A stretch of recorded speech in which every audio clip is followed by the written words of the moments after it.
નમસ્કાર, હું છું હિના અને આપ જોઈ રહ્યા છો ઇન્ડિયા ન્યૂઝ ગુજરાતનું ખાસ બુલેટિન આપનું ગુજરાત સમાચારની વાત કરીએ વિસ્તારથી તો સોમનાથ સ્વાભિમાન યાત્રામાં ધોરાજીથી જોડાયેલા મહિલાનું મોત નીપજ્યું હોવાના સમાચાર મળી રહ્યા છે।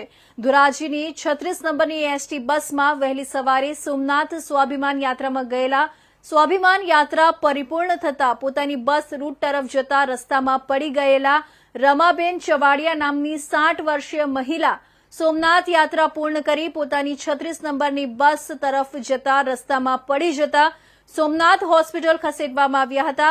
સોમનાથ હોસ્પિટલના તબીબે મહિલાનું મોત થયું હોવાનું જાહેર કર્યું હતું। મૃતકના મૃતદેહને ધોરાજી સરકારી હોસ્પિટલ ખસેડવામાં આવ્યો હતો।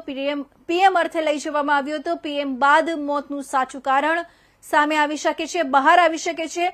તેમજ સોમનાથ સ્વાભિમાન યાત્રામાં જોડાયેલા મહિલાનું કયા કારણસર મોત નીપજ્યું હતું તે મોત જે નીપજ્યું છે તે ધોરાજીમાં ચર્ચાનો વિષય બન્યો છે અને ધોરાજી તાલુકા પોલીસ હોસ્પિટલ પહોંચી તપાસ હાથ ધરી હતી।